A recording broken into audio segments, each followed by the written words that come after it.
Good afternoon and welcome. I'd like to first welcome all the councillors, officers and members of the public viewing this YouTube version of our meeting of Avon Pension Fund this afternoon. My name is Councillor Sean Stevenson McGaw and I am the Vice Chair of the Avon Pension Fund Committee. And today I will be acting as the Chairman of the committee. I will now call out the names of the other members of the committee and ask them to confirm that they are present in order. The first person I have is Councillor Chris Dando. Present. Thank you very much. Councillor Paul May. Present. Thank you. Councillor Manda Rigby. Present. Thank you. Councillor John Cato. Present. Thank you. Councillor Steve Pearce. Present. Thank you so much. Councillor Toby Savage. Present. Thank you. Charles Gerrish. Present.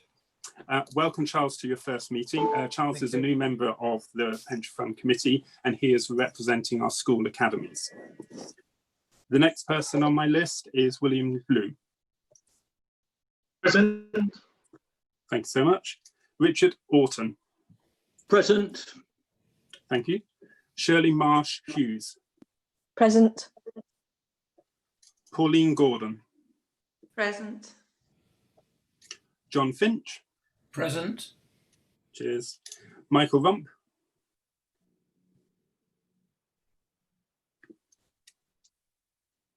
Michael Rump. No, okay. And I also have Nick Weaver.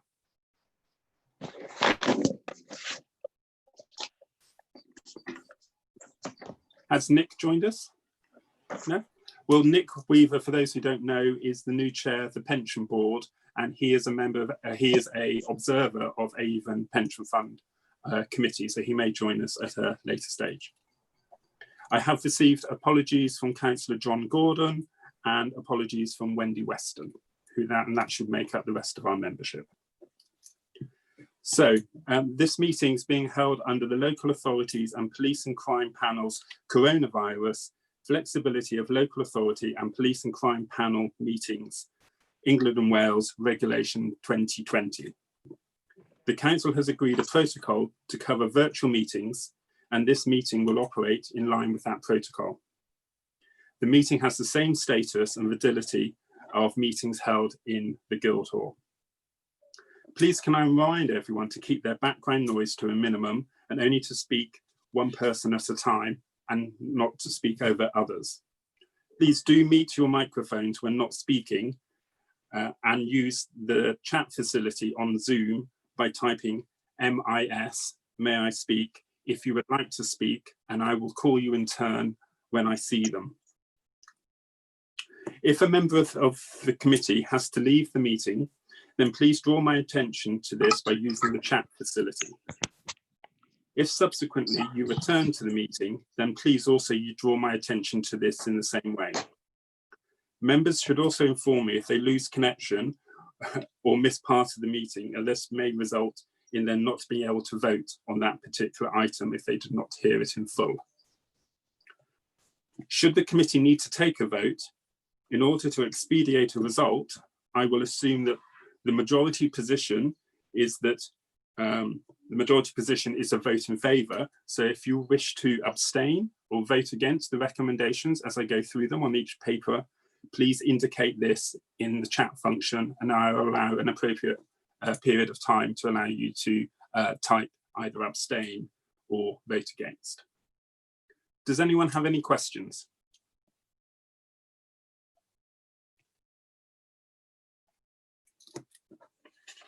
No? That's brilliant. Thank you very much. So I'll move on now to item 3 on the agenda, which is declarations of interest. Do I have any declarations of interest from members of the committee?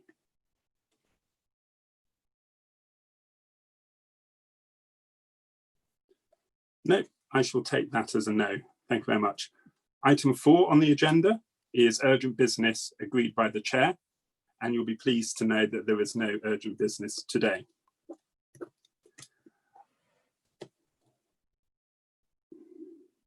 Oh, sorry, I was just reading something on chat that popped up. Item 5.6 is statements from members of the public or councillors. So we have three people who have asked to speak today to the committee.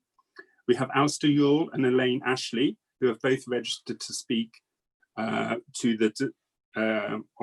item 5, and they will be here representing Unison.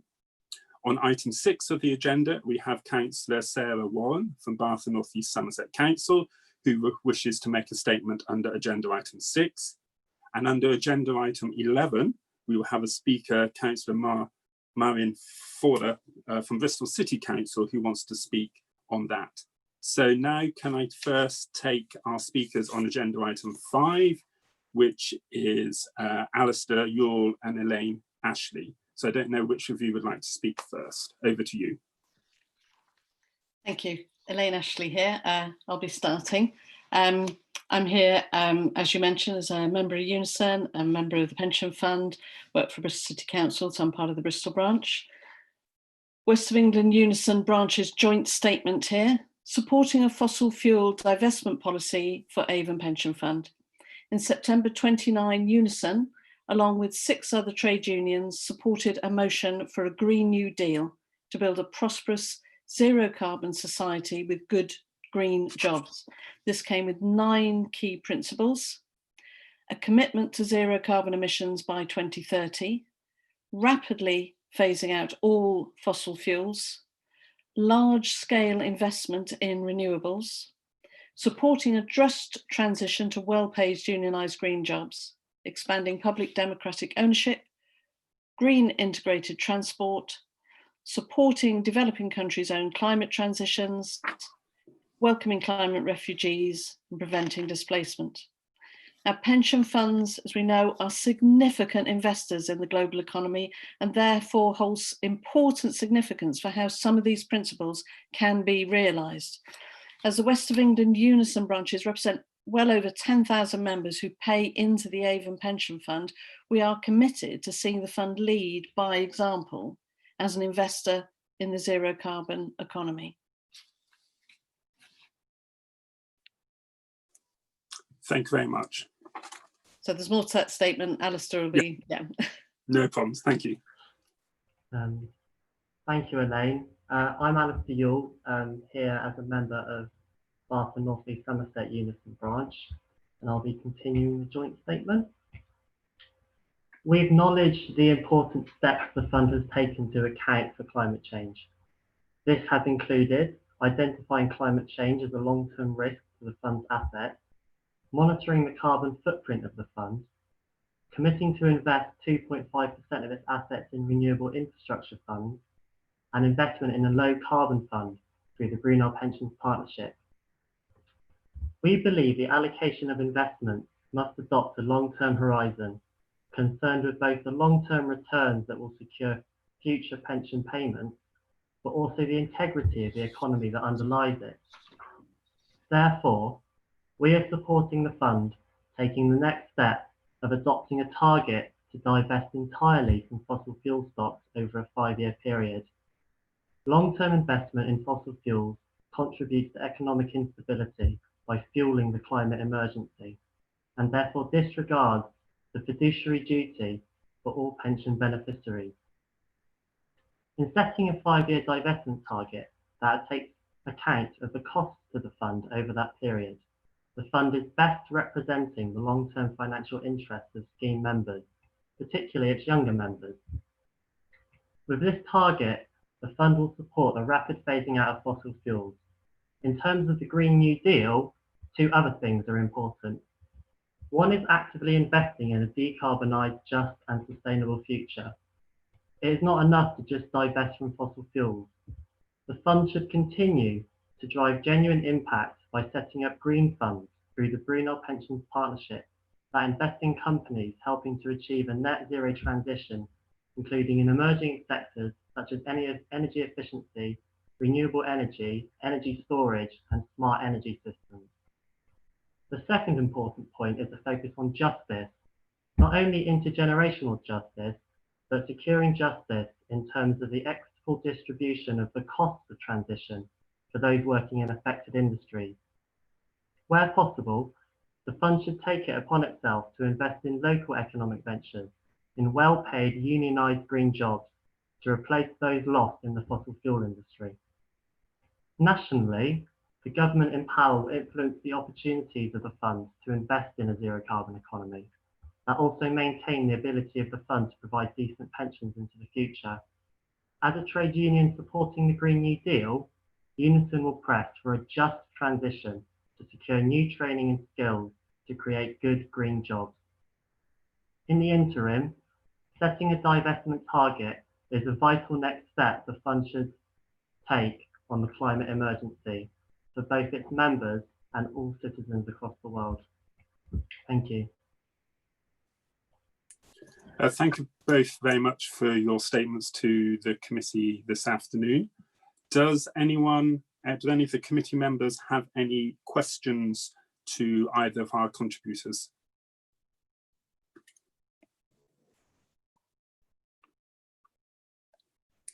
No? In that case, I would just like to say in response that your statement will be considered as we discuss the items later on the agenda, and obviously going forward, because I think that this is a very key issue for the fund.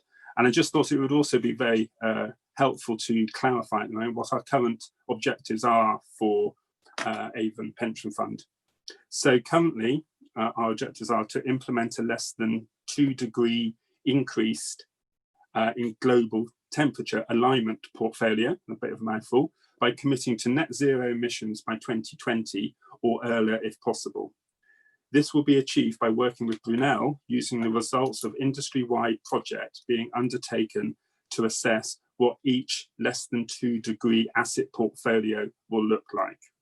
We expect to review the findings of this in line with the global stocktake timeline in 2022-2023. Another of our 4 key objectives is to reduce the carbon intensity of the portfolio over time, with the aim to be being 30% less carbon intense by 2022. The third objective is to invest sustainably to support a just transition to the low carbon economy, with the aim of investing at least 30% of our total assets in sustainable and low carbon investments by 2025. The fourth key objective in this area is to use the fund's power as a shareholder to encourage change. Financial markets and companies urgently need to adapt their activities to support the transition to a low carbon economy. Collaboration as part of the Brunel Pension Partnership makes our influence more powerful as they manage a £30 billion pool of assets. In addition, the fund will independently support investor-led initiatives such as Climate Action 100 and institutional investor groups on climate change to increase pressure on companies and governments to align with the Paris goals. If engagement does not work ahead of the Paris stocktake in 2023, we, Avon Pension Fund, will consider selective divestment from laggard companies. So hopefully that will give you an understanding of the direction that we are travelling on as Avon Pension Fund. So again, thank you very much for your contributions today. And hopefully you'll come back to future meetings and ask us any other questions you would like in the future. Our other 2 speakers we will hear on item 6 and item 11. And actually, we do now go to item 6. So I should say, Councillor Sarah Warren from Bath and North East Somerset Council, I believe you have a statement for us. Yeah. Hello, everybody. I'm Sarah Warren. Can you hear me? Yep. I'm Cabinet Member at Bath and North East Somerset Council, Cabinet Member for Climate Emergency. So I'm joining you today to thank you for agreeing changes recently to reduce the carbon footprint of the fund and invest more capital in renewables, ensuring that your portfolio is aligned with limiting global warming to below 2 degrees. I know that as part of Brunel, you are already amongst the leaders in local government pension funds when it comes to divestment from fossil fuels, and have actively lobbied Barclays Bank for a more responsible approach to investment and EU leaders for a green renewal. So I want to congratulate and thank you for that. But I have to ask you to go further. The IPCC's 2018 report into the differences between 1.5 and 2 degrees of warming was stark and said the following: 100 million more people will be exposed to risk from water scarcity in a 2-degree world than 1.5. 10 million more to risk from sea level rise. GDP per capita will be reduced by 13% rather than 8%. The disadvantaged and vulnerable will be in greatest peril. Whole ecosystems will be at greater risk of destruction. The climate science is advancing all the time, the evidence mounting that change is happening faster than predicted. Following Australia's fires in the new year, we've just seen the driest spring on record in the UK, while Siberia bakes in average temperatures this year more than 5 degrees above the long-term average. The exceptional weather records stack up month on month. We'll soon see an ice-free Arctic with incalculable global impacts and exponential rise in exceptional and disastrous weather events.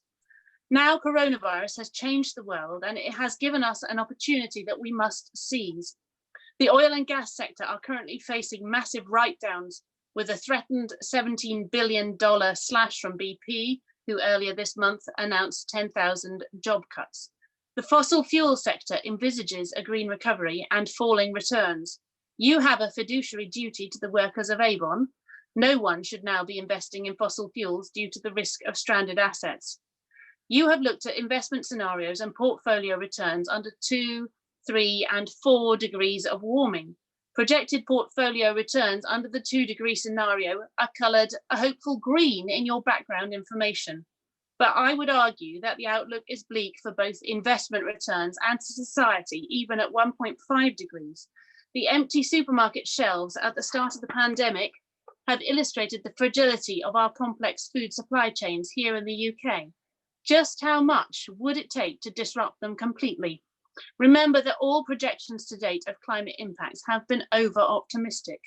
At current rates of emission, we have 12 years, 4 months, 28 days until we emit the entire remaining global carbon budget that will take us to 1.5 degrees. Thank you for the leadership you have shown so far. In these perilous times, we need people to step forward and show courage. There is no time to lose. You must now move to invest 100% of your fund in low carbon and sustainable assets. Thank you. Thank you very much, Councillor Warren. We have the opportunity if any of the members would like to ask you a question on your statement. Can I just see if anyone indicates in the chat function?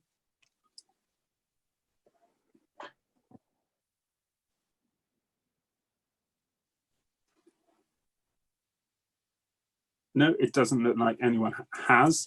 Can I thank you very much for your contribution again. Can I just say that Alistair Yule did ask if he could speak, but unfortunately, because no one asked you a question, there's no ability in the rules in that sense for a comeback.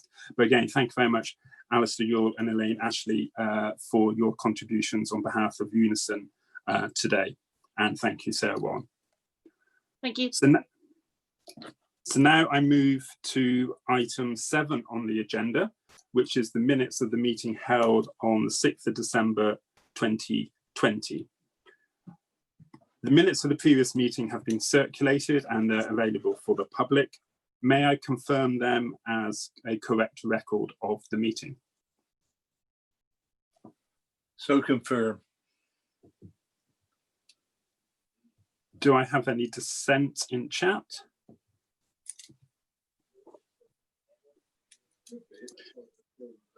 No, in that case, we will approve them as a true and accurate record of the meeting. Thank you very much.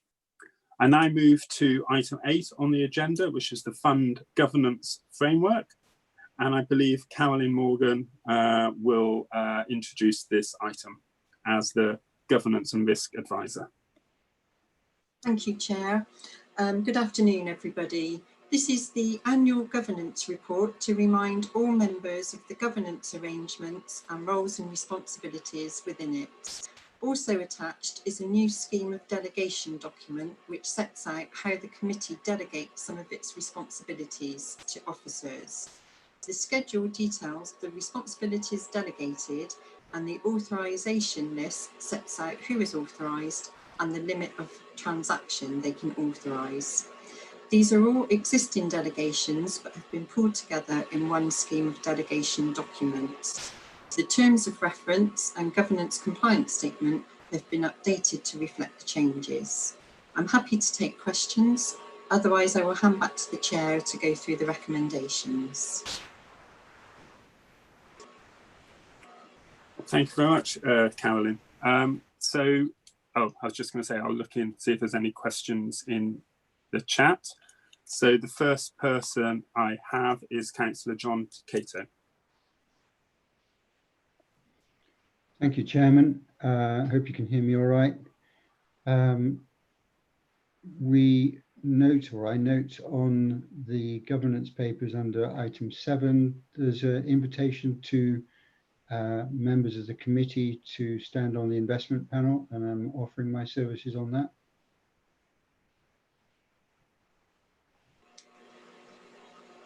Thank you very much. I think for, and I'm sure someone will correct me if I'm wrong, but I'll go over to Carolyn, because I think it's just Baines members. Hold on one second. Carolyn, could you respond to that, please? I believe at the moment, due to political proportionality, the 3 Baines members have to be on the investment panel. And currently we have the 3 independent members on the panel as well. I believe that's correct. So at some point in the future, if anything were to change, I'm suggesting that, that I'm available. Thank you very much. I think the decision for this is a decision of Baines full council, because we are the administering authority, and it would be up to Baines full council to change the membership of the committee and the investment panel. However, we as a committee can make recommendations to Baines, and sometimes they agree with them and sometimes they don't. I believe Tony will now want to speak. Thank you. Thank you, Chair. Just to clarify, we have effectively got 3 positions on the investment panel, which we do review every year, having 3 standing Baines members on the investment panel. And I think the question is, do those existing members of the panel then, who are our 3 independent members, wish to continue in those roles?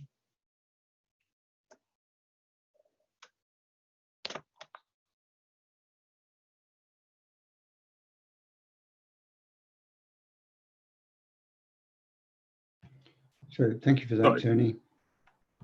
I didn't switch on my mic.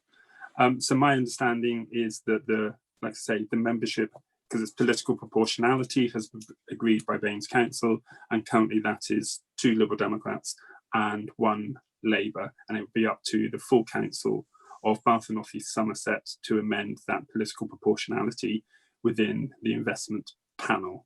As to the independent members, it's what Tony said, but I have on my list to speak Shirley Marsh.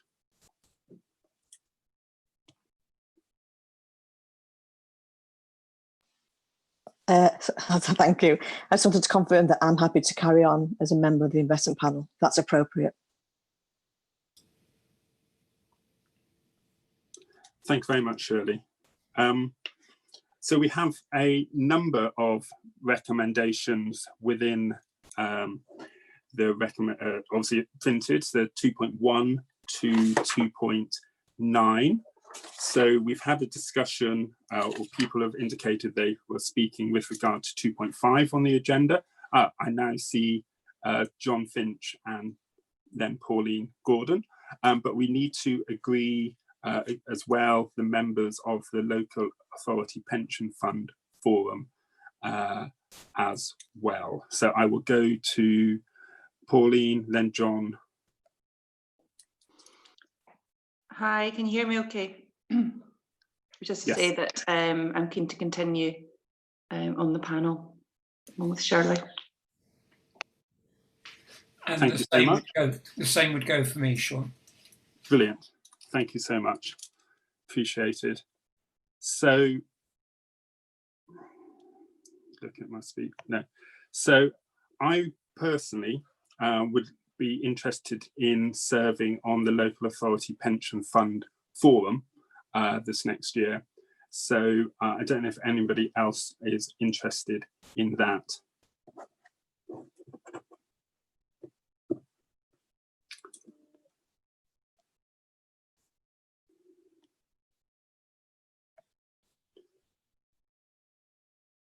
I'm not seeing any indication so far. So, there you go. Right, just as I say that. Sorry, Steve, I didn't give you enough time to type. I do apologise. Councillor Steve Pearce.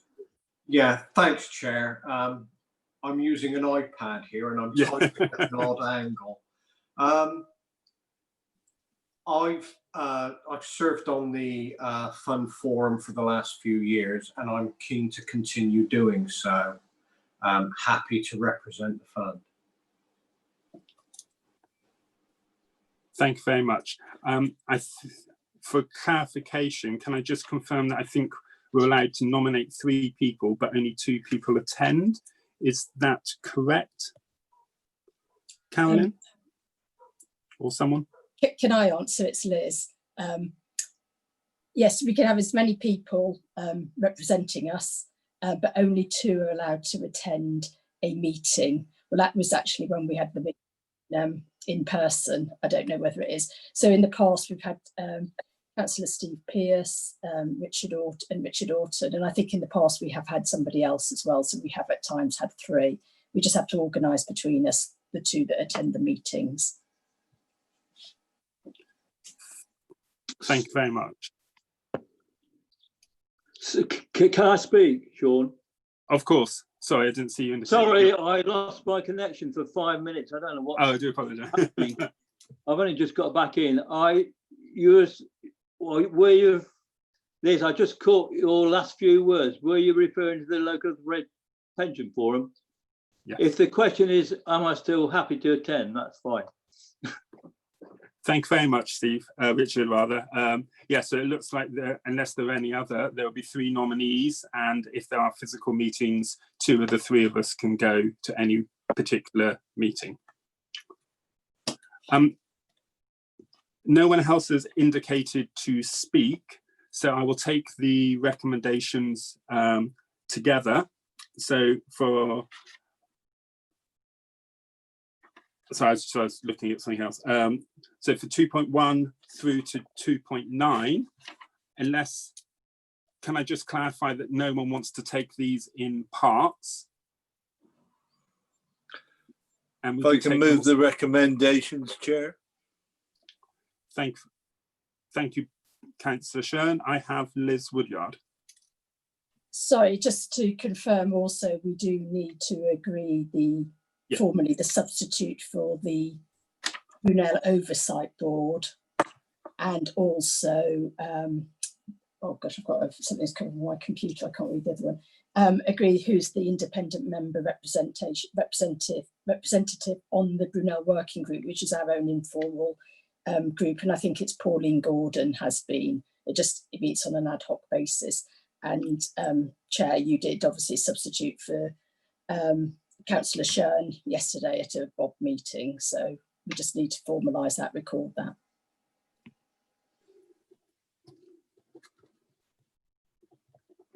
I'm just writing things down as I go. Thank you very much. So yes, so for I think Councillor Shern has moved the recommendations with that we have already discussed. So items 2.1 is to note. We're happy with that. 2.2 to approve the terms of reference for the committee and investment panel. We happy with, I believe. 2.3, the scheme of delegation. 2.4, the government's compliance statement. As to 2.5, we've had that discussion. It's been clarified that they are 3 Baines councillors on political proportionality agreed by Bath and North East Somerset Council, and the 3 members, independent members. We have 2.6. We have a nominee for Pauline to be the independent member, and on 2.7 we have agreed that I am Councillor Sean Stevenson McGall is the substitute for the Brunel Oversight Board as Vice Chair of the committee. We've agreed, or the proposal is that we agree that Councillor Steve Pearce and Richard Orton and Councillor Sean Stephen McGall are the members to represent the fund on the Local Authority Pension Fund Forum, and 2.9 to agree to delegate the drafting of the annual report to Council, to officers and the Chair, subject to informal consultation with committee members prior to the Chair approving the report. So we have a seconder from Councillor Manda Rigby and a proposer from Councillor Bruce Shern. I had noticed, in the chat that Councillor Paul May volunteered for the Oversight Board, but I believe custom practice it's the Vice Chair. Could someone clarify that for me, please?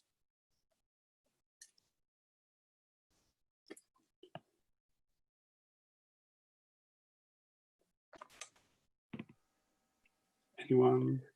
Chairman, I sort of speak. Yes, we have the chair and vice chairman plus one other.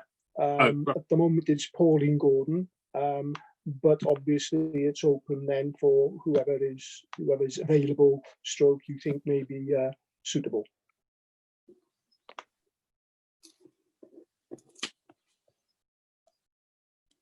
So Pauline had indicated she was happy to carry on. If she isn't available, therefore, can I suggest that Councillor Paul May is the volunteer to sit on the Brunel Working Group member instead? Or in 2.6, does it mean an independent, one of the 3 independent members, for clarity's sake, Tony? Yeah, sorry, Chair. We've set it up as being an independent member representative, so one of the 3 independents. Yeah. Okay. Thank you for that clarification. So apologies, Councillor Paul May, that unfortunately you're unable to take on that, but thank you very much for volunteering. So we have a proposer and seconder, and I've outlined the memberships where needed in 2.1 to 2.9. Can people therefore vote, or I will take it that the motion is carried, or everyone who doesn't vote is in favour? Can I see those in the chat who either want to abstain or to vote against the recommendations as outlined, plus the names of the people indicated?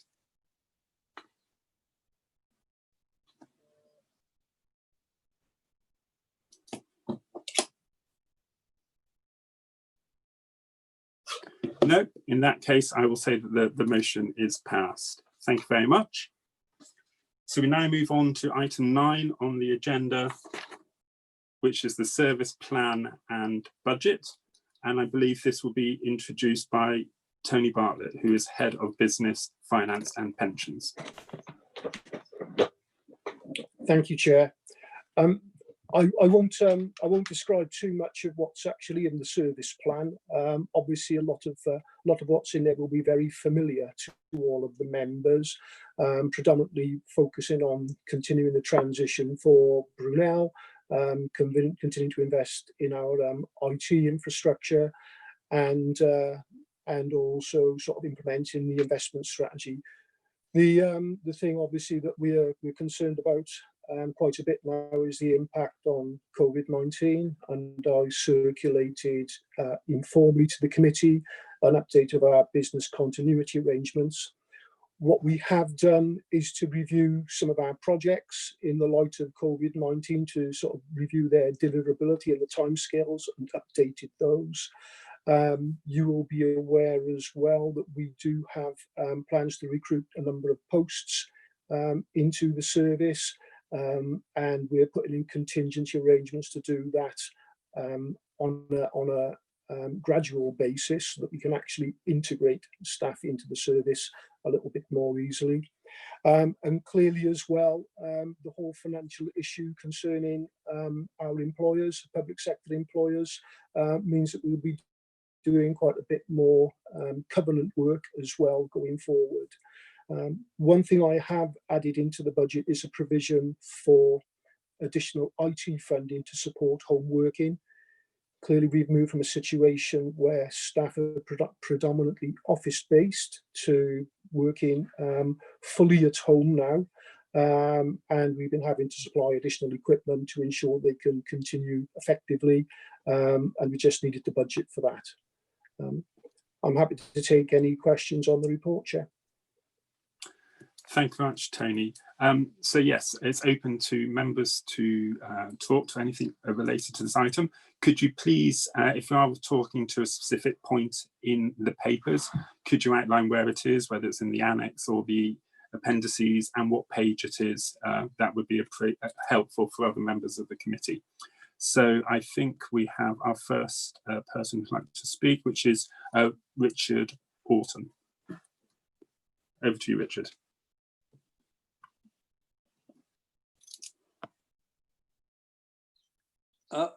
Okay, are you able to hear me? Yes. Okay. There was a sentence in Appendix 1, which I didn't fully understand, referring to the option of developing special funds for groups of employees, reflecting the deficit risk assessment and financial situation. I don't understand what's meant by that, apart from we're going to set up separate funds. Can you explain that? And I'll go on to my other question, so I don't need to come in again. It refers to Appendix 3 and the net cash flow. So is the position is that we are going to be in a net cash flow deficit after in 2021, 2022, i.e. that is having to use investment incomes and perhaps selling off some investments in order to actually fund the pensions? Those are the two questions. Thank you very much, Richard. So, Tony, I don't know if you want to take these in order.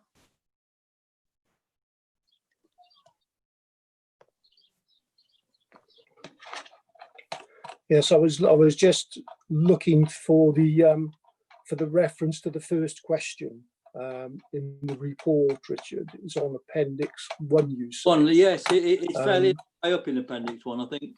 I'm not got the report. Tony, it's under the funding strategy. Do you want me to answer that one quickly? Right. I can answer that if you don't mind.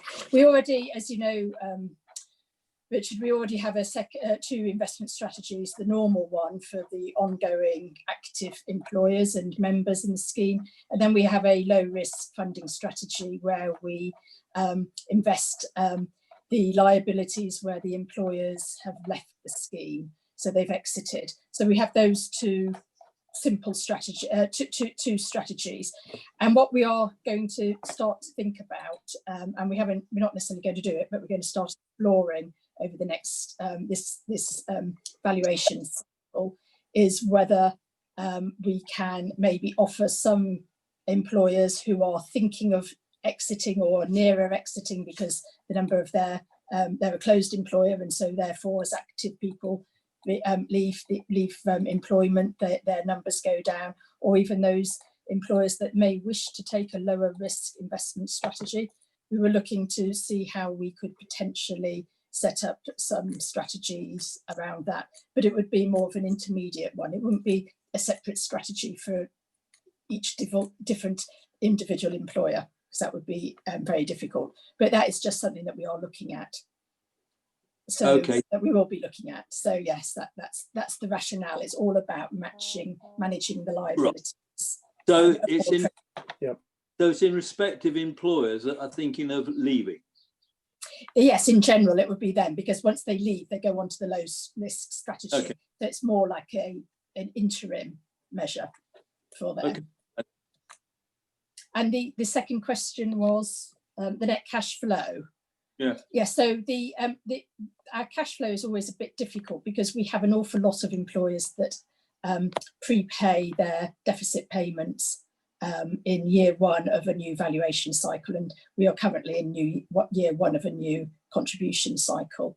So that I must try and get to the appendix. I don't know what page it was on. I was just flicking through, but that's most probably what's happened. So if you see this year, our total contributions 2021 are far higher than the next 2 years, and that's because basically we receive in advance some of the contribution, so then it makes it less. It makes us be more in a net cash flow net outflow position in future years.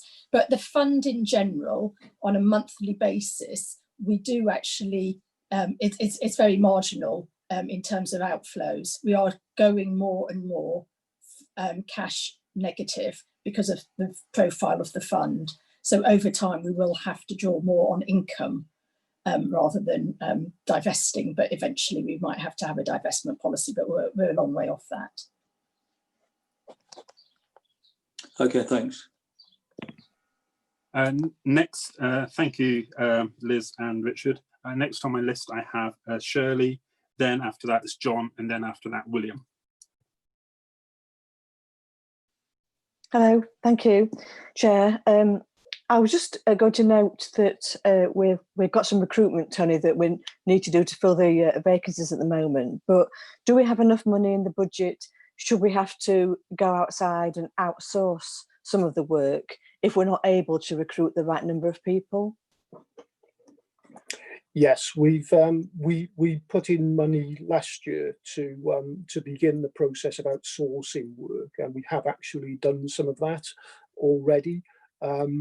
The arrangements we have in place, because we take support of a framework agreement, so the rates are all predetermined.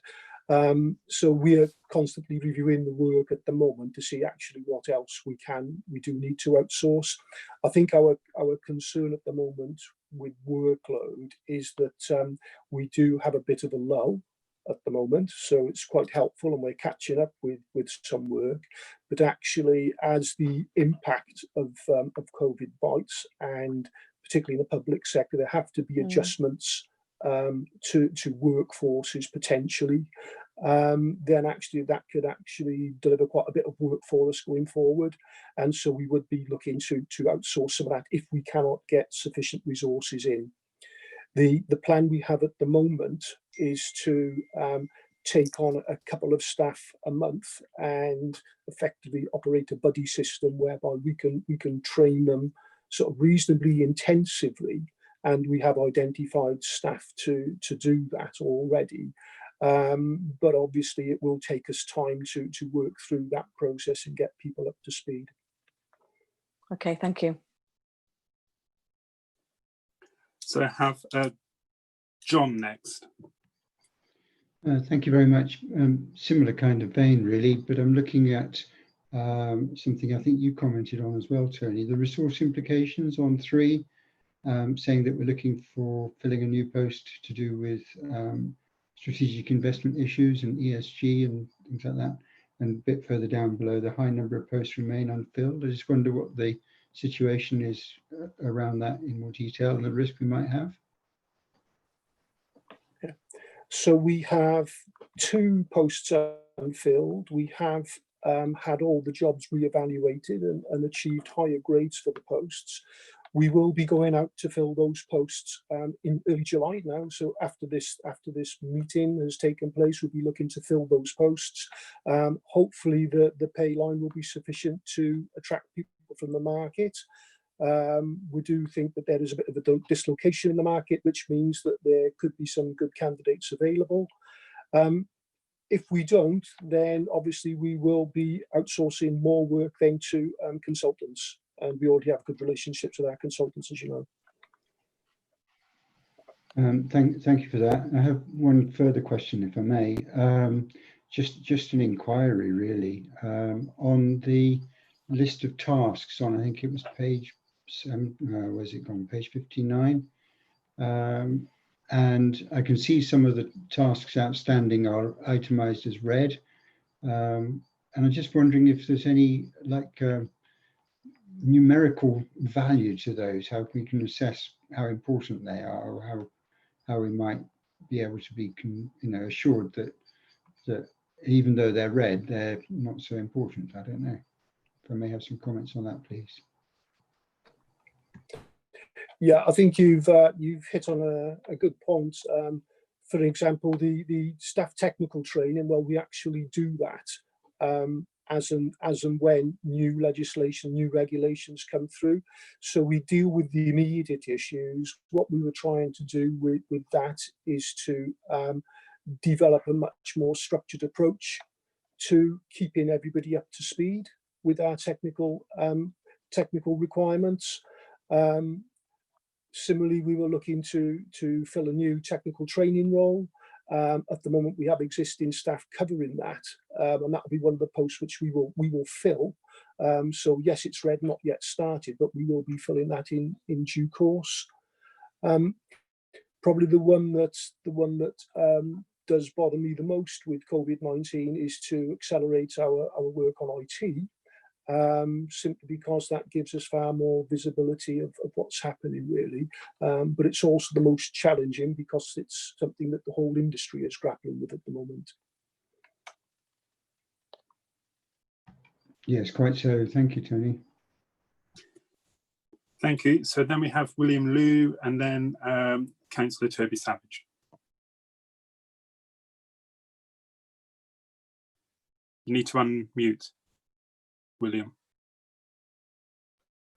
I got a couple of things that are sort of on my mind, and firstly, the page 55 shows that the number of employers are increasing somewhat, and we know about that going for the last few years.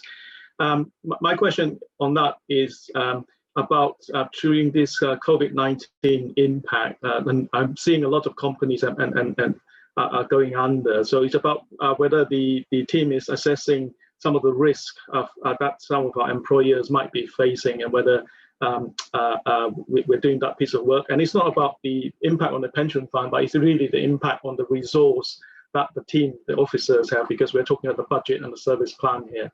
And then my second question is, I know we don't, but just for my peace of mind, the pension protection fund with government lost another court case on age discrimination ground.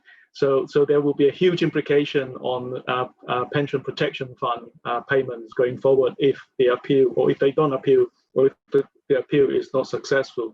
Can you confirm whether Avon Pension Fund pay any pension protection fund? So there's two things. One is whether you have resources to deal with assessing risk of our employers and pension protection fund. Chair, do you mind if I respond to that question? Yeah. On the employers, yeah, we are obviously monitoring very closely what's happening with our employers. We are also encouraging employers to talk to us as soon as they think that they might have any issues, whether it's furloughing staff or whatever, not necessarily something particularly difficult for them to manage in the short term or whatever. So we are trying to engage as much as possible with them. We are also monitoring our employers in terms of just news that we're getting, and monitoring, payments of pensions, contributions, etc., just to give us any heads up of employers that are that need more support. And that's what we're trying to do. It will be, and it is, people admin intensive, it is resource intensive. We do have an awful lot of employers, but the majority of them, because they are public sector and they are still being funded, are not seeing an issue at the moment. I think the big challenge for us will be once we understand the longer term implications of COVID and the impact on the services that lots of our employers provide and how they get that funding. I think that will be much more of a challenge. So on that basis, we are also pressing the government to try and introduce the more flexible regulations around the setting of contribution rates and how we can just manage employer risk more easily. They were consulted on. I think there was a very broad agreement of what is needed, but obviously they just, with the political agenda in Parliament, the parliamentary agenda, they've just never been laid. Those regulations have never been laid. So we are pressurising to get that, to give us as much flexibility and tools as possible to manage individual employer situations. And then on the other one, the PPF age discrimination was interesting. I saw that this morning. And yes, I mean, it's, you just wonder what the next one will be as well. But the Avon pension fund, we do not pay, contribute to that because we're not a private sector organisation, is my understanding. I don't know whether Jeff will be able to answer, but I think we did have this whole discussion years ago whether public sector scheme should be out from it, because we if anyone goes under in our scheme insolvent, the scheme pays, it doesn't go into the PPF. Okay, thank you.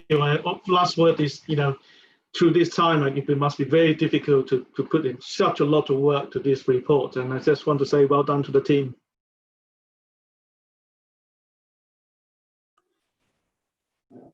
Thank you, William. Yes, I think all of us would like to thank all the staff and officers within Avon Pension Fund for the work they've done over this unprecedented times.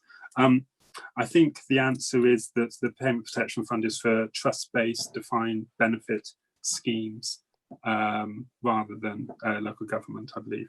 So Councillor Toby Savage and then Councillor Paul May after that. Thank you, Chair. Yeah, a couple of points I had, but have been picked up by colleagues already. I think with regard to John's point around the sort of the traffic light RAG rating, as well as having a better understanding of where you've got two reds, understanding which red is worse than the other one. I think it'd also just be helpful to better understand where we've got some reds that are close to being ambers. Just to understand sort of how much progress is needed on those.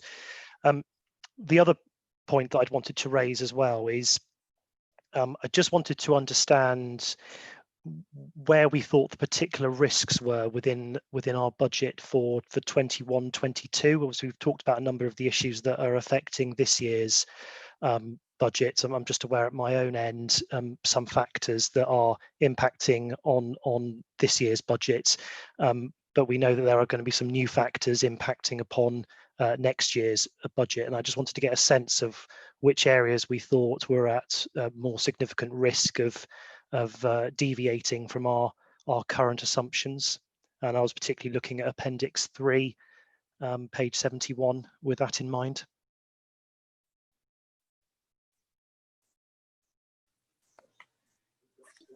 Chair, shall I answer that? Yes, please, Danny. Yeah.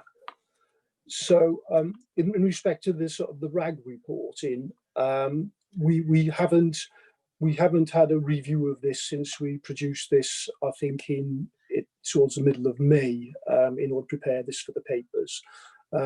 We do have management teams in train where we will be looking and reviewing the delivery of this, given the ongoing COVID situation. One of the issues that we have with projects is being able to get people together to really push on the development and the thinking and the sort of engagement around some of these.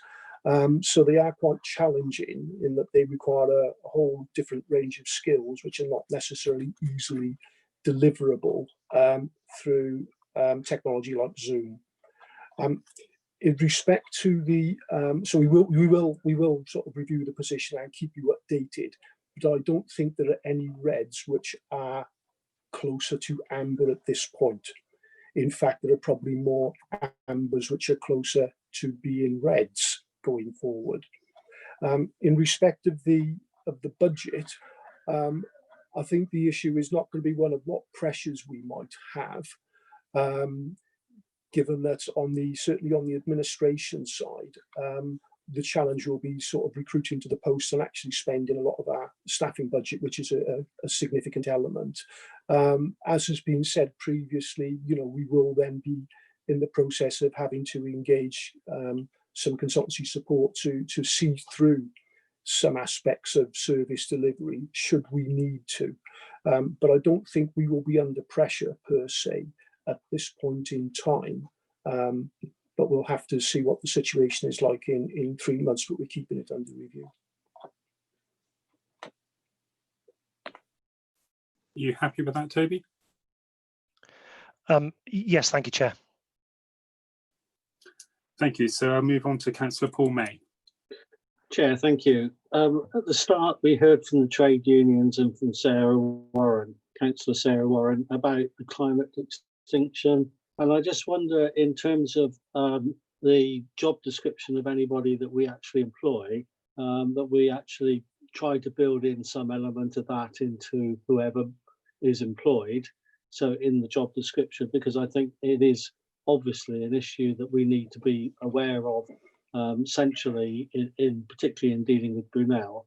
And the other question was on page 55, and I think it's probably for Liz, the number of participating employers has gone up to 442.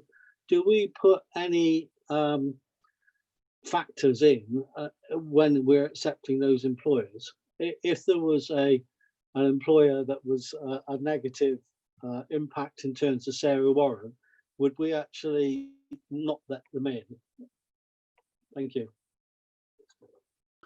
Thank you. So I think Tony will answer the first bit, and then I think Liz might come back on the second bit. Yeah, I was going to actually answer them both, actually, Chair. The number of employers who come into the scheme are actually all regulated, so there are specific regulations about who is allowed in or not, which we cannot control.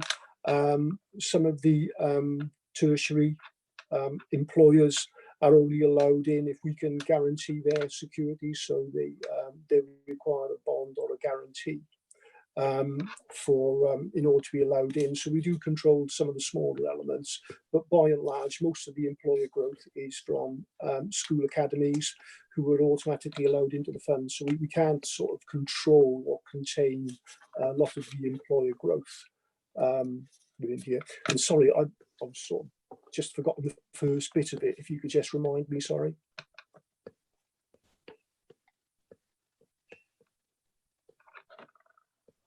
Oh, sorry, I remember the investment posts. Yes, I remember. Sorry.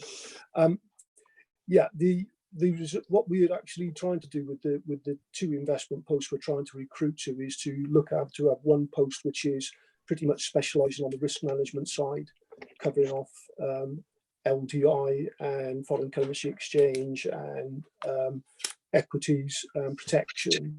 And the second post will be focusing on ESG and climate change and good governance. So as you point out, specifically, we'll be addressing those issues. Thank you very much, Tony. You happy? You okay, Paul, with that response? Yes, I lost sound and vision halfway through that, but I'll follow that up with Tony at another date. Thank you. No problems. I don't believe we have any more speakers indicated, so therefore the committee is asked to approve the 3-year service plan and the budget for 22 to 2023 for the pension fund. So again, so moved, Chair. Thank you very much. Do I have a seconder, please? I'm happy to second, Chair. Thank you so much. That's Councillor Rigby. So unless anyone indicates otherwise in the chat, either by writing abstain or vote against, we will take this as passed, as outlined in 2.1 of the recommendations.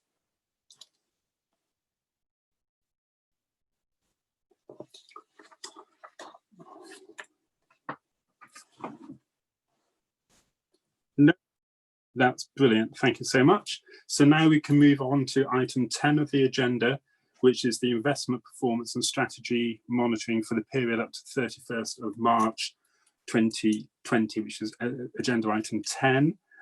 There is the main paper, and then there are 4 appendix plus a 5th one, which if anyone wants to speak on, we will have to move into exempt session. So if anyone wants to speak on exempt appendix 5, we will have to propose that we go to in an exempt session and exclude the public from that part of the discussion. So I'll invite Nathan Rollinson, our Assistant Investment Manager, to introduce item 10 to begin with. And then I believe we'll have contributions from our advisors from Mercer, Steve Turner and Ross Palmer. Thank you, Chair. Hopefully you can hear me loud and clear. So this is the annual investment review and for noting only. So the market volatility during March affected both the funding position and the investment return. And you should have all received an email yesterday with Mercer's update on market returns and the estimated funding level since the end of March. Just before I pass over to Mercer's to discuss the annual review, please note that this report also includes the changes to the investment strategy approved in April and detailed on page 77 of your packs. The Brunel update, which is included at Appendix 4. Exempt Appendix 5, again, which is for information only and shows the transition costs for the 2 transitions completed late 2019. And finally, the annual review of the internal control reports of managers and other service providers. So I'll invite Mercer to answer questions on the report. So over to you, Steve.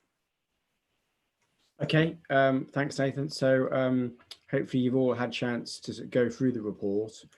In terms of comments that we'd like to make, I think firstly, for the 12-month period, it was actually tremendously affected by a very small 3-week window in March where markets fell very, very rapidly.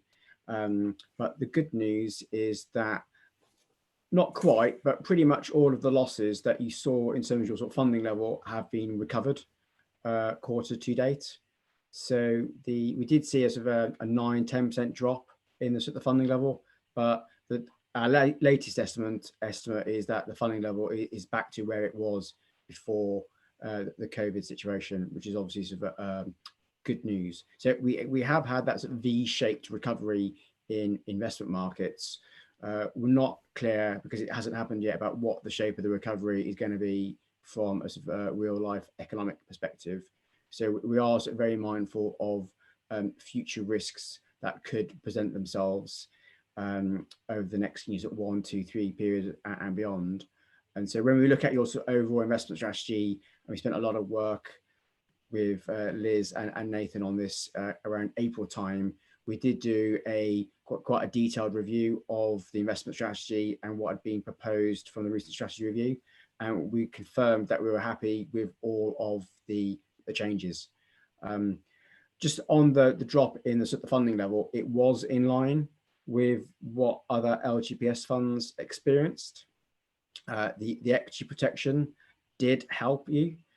Without the equity protection, the funding level could have dropped by an additional 3%. So we do think it remains very useful to have the equity protection in place as you do have over to cover the period up until next June. But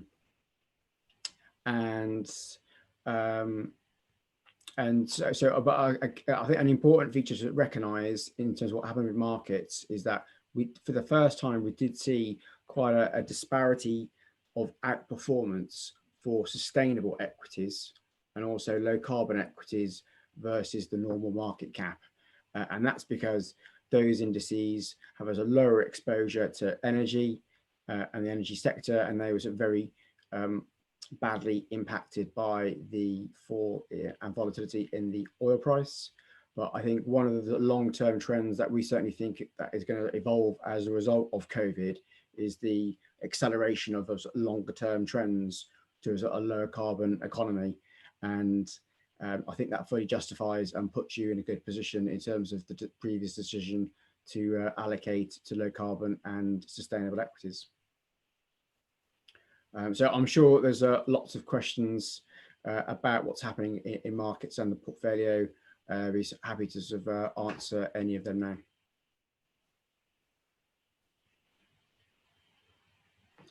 Thank you very much, Steve. Are there any questions? Pauline?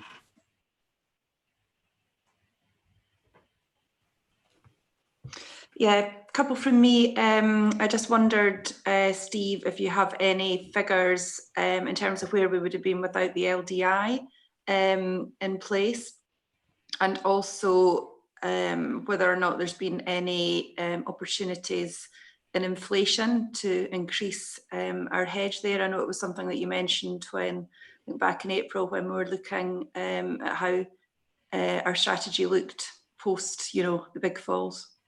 Yeah. So in terms of actual figures, Pauline, we don't have anything. We haven't done any sort of calculations to sort of see if we would have been, how much we would have been better off if we didn't have the LDI. Anecdotally, we do know though, over the period until March, we would have been, and that's because we did see a drop off, in particular in inflation expectations. However, this quarter they've reversed, and so not quite. But a lot of the losses that we saw in Q1 have actually sort of been recovered. And we still think it's very important to have a sort of clear inflation hedging strategy in the overall portfolio because of the way that the liabilities are linked. And we do see scenarios whereby inflation could really pick up as a result of the huge government stimulus. And then in terms of inflation opportunities, I might look to sort of Ross to sort of see. I can't remember if you went through any inflation triggers. I don't think we have, but we are due to do a review of the triggers shortly. Yeah. So just on that, if you remember back in March, there was actually a decision taken to reduce the level of inflation hedging, which was around concerns over potential RPI reform. And there's a couple of things going on at the moment, sort of in the background. One of which is to recalibrate the liability benchmark that we use for the LDI strategy with BlackRock. So we've kind of taken the view at the moment that while that's going on, we're going to sort of keep the old inflation triggers in place, such that we could kind of look to review them in line once we've got the new benchmark in place. But no, none of the new triggers in place or the current triggers in place have been breached yet.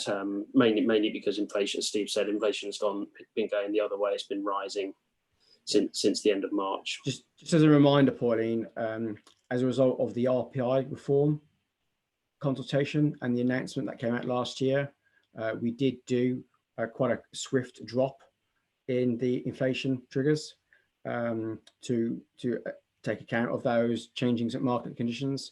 Yeah. So if there had been opportunities in line with our agreed framework, that they would have been captured by BlackRock. But because of the, we've seen sort of quite a move down and quite a move up, they haven't actually sort of been triggered. I think the other point I'd just make on the LDI portfolio from a long-term perspective is that I think it's important to remember that it's not being held as a sort of mark-to-market hedging portfolio. The idea is to use the triggers to lock into, or capture opportunities to lock into better, higher levels of real return over the long term, which is ultimately what we're trying to achieve. We want, a real return above CPI inflation. And so, whilst there will be mark-to-market volatility within the portfolio, we would view that as less of a concern from a long-term perspective, and the important thing is to try and capture the opportunities as and when they arise.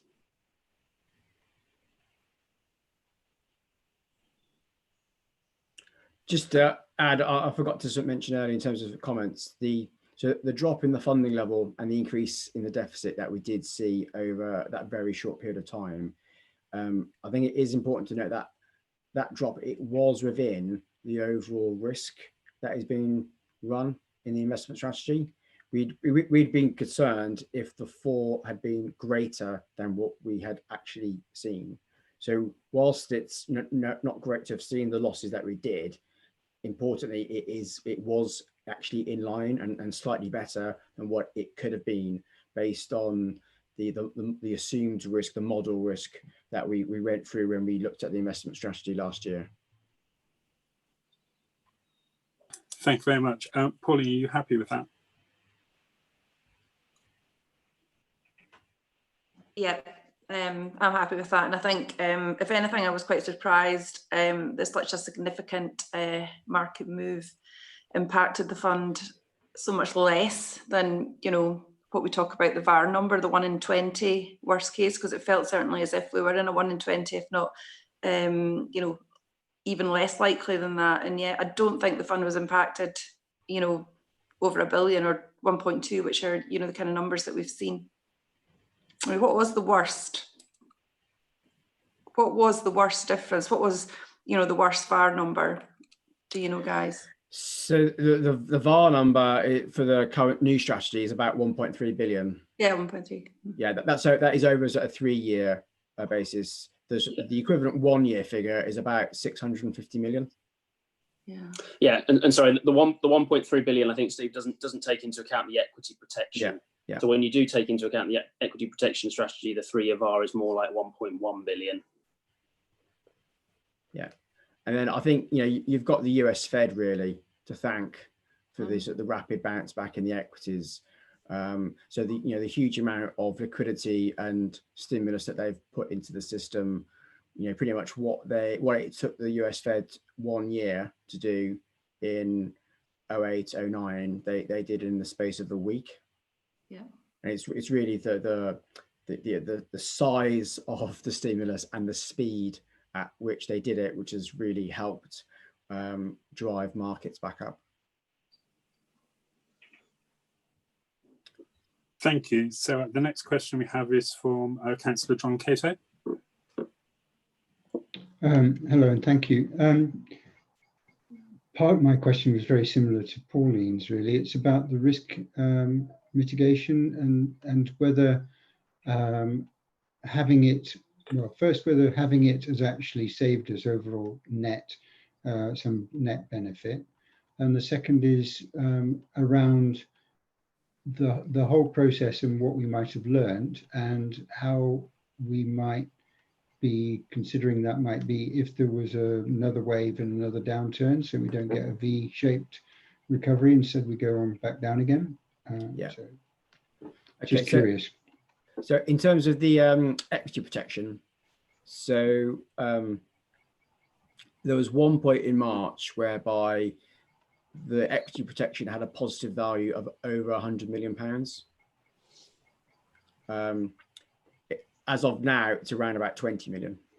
So that's just because of the rally that we've seen in equity markets. So there's three tranches to the equity protection. The first 2 tranches that finish mid part of next year, they still offer, in our value, significant value, because I don't think anyone would be surprised if there was another major sell-off in equity markets over the next 12 months. I think the experience of the equity protection, though, it has served to highlight what we knew already, and that is because, the value of the payout and the protection is very dependent on time, and the time at which they get put on, and the time of which they roll off. And so that actually, I think, has lended really good experience, but further support to be looking at the dynamic equity protection strategy, which is on the agenda for the next few months. So that is where we've got continual protection that is changing in line with the overall value of the equity assets. Does that answer you? Yeah, thank you for that. Okay, yeah, certainly. Thank you for that. Just appreciate that, there's people watching this and learning from what's happened. Yeah, I mean, on the equities, so equities March fell by between 25 and 30%. So I think it's the velocity of it that really made it feel really bad. But those equity market falls weren't actually as bad as what we saw in 08 and 09. So you know, if we had experienced those level of losses, the equity protection would have kicked in even more. Yeah. So, and certainly at that time, where it was very uncertain and very fearful, it certainly felt like it was a very nice thing to have in the portfolio. Yeah, absolutely. Yeah. Thank you. We have a investment panel meeting in early February, so I believe they will probably pick up those issues with regard to equity protection at that meeting, and then onwards into the autumn. The next person I have to speak is Richard Orton, and then William Yu.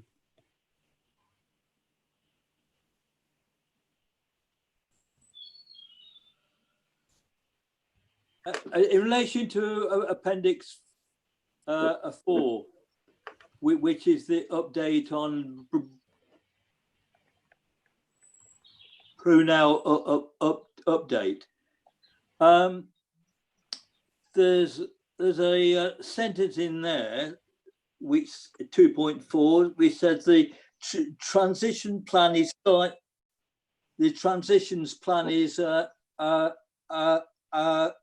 slightly delayed due to the epidemic. This will proceed once market conditions stabilise. I wonder what you mean by that, because the data you sent through yesterday shows that market conditions are nowhere near stable, nowhere near stabilising, and I think I don't see how anybody can predict what's going to happen in another 2 or 3 months with another spike in COVID. So are we really saying that we're going to ignore this year and not make any further transitions? You know, because I don't see, as I said before, I just don't see how anybody could predict the market volatility. Nathan or Liz? Yes, Chair, I'll answer that. Yes, I think there's two things. The main reason why the transitions got delayed that were due to be happening sort of April time was because of the ability to transact in the markets at a reasonable cost.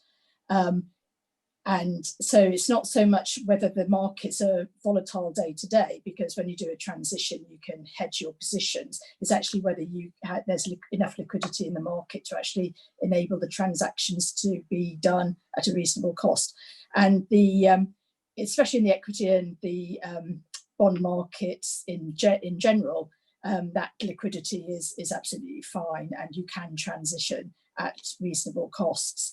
The difficulty is still in some more alternative type markets or thinner markets, which might be around emerging market debt or high yield bonds or property or things like that. But in the equity and the bond markets in generally, the conditions are fine, and a lot of transactional activity has resumed. So for Brunel, what they're doing is they're just trying to make sure that they can transact and manage the risk at a reasonable cost, and that they will take those opportunities as they arise. There's an awful lot of planning that goes into it, so you never know whether even in a stable market an event can happen that can completely come out of left field and upset those plans. But they are just keeping a very close eye on it and taking the opportunity where they think they have it, because you know, us as investors, we're waiting to make strategic changes as well. So there is a balance. The more you delay, the more difficult it is for us as clients to implement our investment strategies. So, you know, there is quite a balance. We're in very close contact with them about all the transitions, and but they've been working on them behind the scenes to get them ready, and they are now in a position to start to do those that they think still can be done. So, you know, the ones that we've got in the pipeline are obviously sustainable equities. I think there's also small cap equities. We're not involved in that at this stage, and there's also the diversified growth funds. But most of those can now be done. The conditions are correct, are supportive of doing those sort of transitions. Okay, thanks. Thank you. So the last question, the last question I have so far is from William.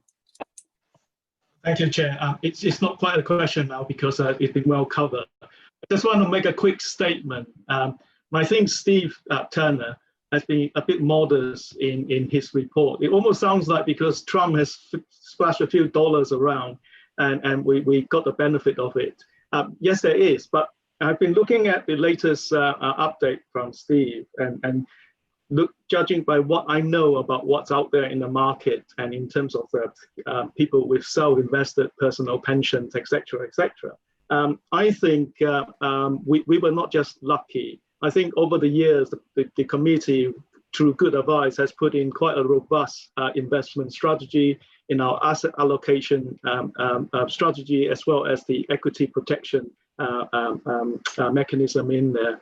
So all that in its combinations has led us to what Pauline said in the last of her statement about, she was slightly surprised, me too, I have to say, that the impact on our asset is not as huge as I thought it would have been. But when I look into the detail, some of the things start to reconcile in my head why we were at that place. So I think Steve is just being a bit too modest in his statement. So it's not a question. Thank you. Thank you, William. Thank you. I think, over the years, I've only been on the committee now for 5 years, but certainly my understanding of the advice and guidance we've had from our officers and from Mercers has been very clear, and it's been really helpful. I think that we as a pension fund committee have benefited from our independent members on the committee as well. And I think that shows that both in terms of the strategic asset allocations we've taken and the robustness of the challenge to officers and our advisors. And I think some of the other local authority pension funds could benefit from having those independent voices on the committee, as well as the councillor and other representatives. So I think overall, the structure of the committee has really helped us challenge and debate and get a good strategy going forward for the fund over a number of years. And it's shown, as William said, in how it's performed this year. I have a final question, because I don't think there's anyone else who has indicated. No. So my question is, obviously you talked about, low carbon sustainable assets have performed better due to the oil price shock, and most governments are trying to talk in some shape or form about a green recovery. And one of our contributors, Councillor Warren, talked about BP wiping off 10, 15, 17 billion off their assets due to oil price falls, etc. Over the next 2 or 3 years, when we get to review our investment strategy again, what would you be investing now if we weren't in the position that we were a year ago, looking at revising our investment strategy? If we were starting that process today, I assume it would be the same advice, but would you be asking us to do more and quicker? No, I think we'd be sort of sticking with the advice and the strategy that you agreed recently. I mean, just to remind, the allocation that we've got to sustainable equity, I think that's been positioned as you could go further in the future, but because given that it's a new fund with Brunel, so it's a big increase from what you've currently got. The intention has always been to sort of see what your experience is, see how it goes, and then potentially increase it in the future. Thank you. That's helpful. Thank you. So I don't think I've seen anyone else indicate to speak. Therefore, we're asked to note the information set out in the report and the appendices, and obviously the update reports that we had by email and the verbal contributions today. So I'll take that as agreed, unless anyone indicates in the chat function that they want to abstain or vote against noting those papers and advice.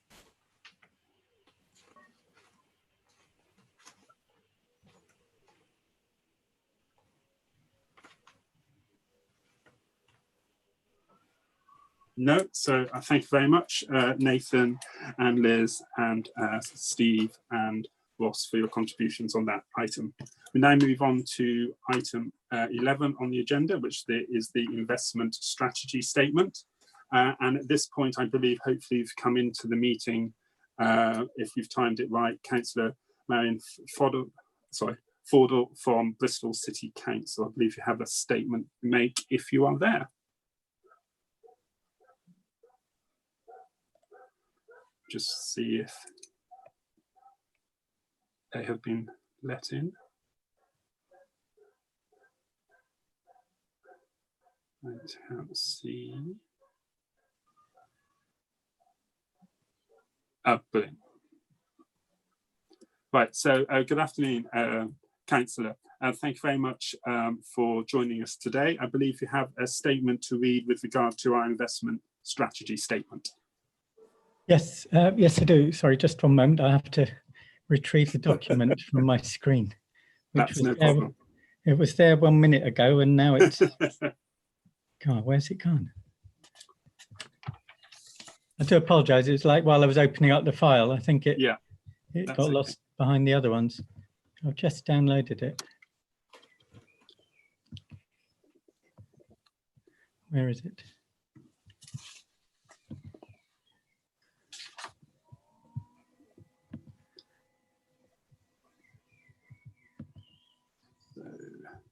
Sorry, I do apologise. I'm just gonna have to open it up again. I'm not sure why it closed at all. No problem. I'm sure. You can just wait a few seconds. Because I had the other window, another window open.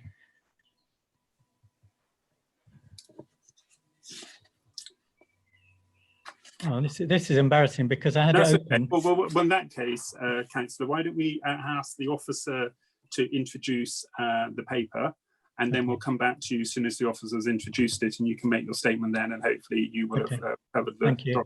Yeah, I apologise. Yeah, thank you. No problems. No problems. So, Liz, I believe you could due to introduce the investment strategy statement. Yes, I am. Thank you, Chair. So, as you know, the investment strategy statement is a statutory document, and it's written for those involved in managing and governing the scheme. And it has, as a result, we have to incorporate certain aspects to comply with the regulations and the guidance, and a lot of it is statutory guidance. So for this version of the investment strategy statement, we've obviously updated it to reflect the decisions made from the recent investment review and also anything that's come through from the valuation.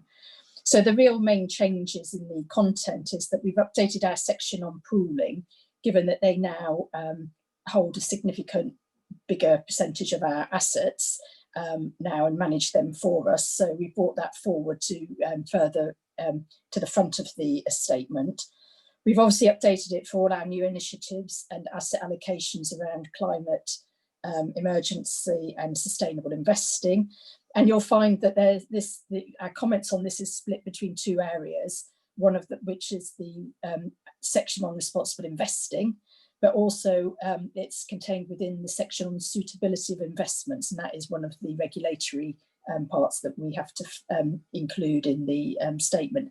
So it's very difficult to avoid repetition. That's the big problem with the way that the guidance is laid out. We've also obviously updated our risk management strategies, and we've also updated the overall asset allocation. So you're being asked today to approve the draft that will then go to consultation. We have to, under the regulations, consult with the pension board. They have to make sure that what we've written in our document complies with the regulations, and we will also be consulting with our employers on this as well, because over the years employers have been more interested in how the investment strategy affects their contributions and the funding plans that they have in place.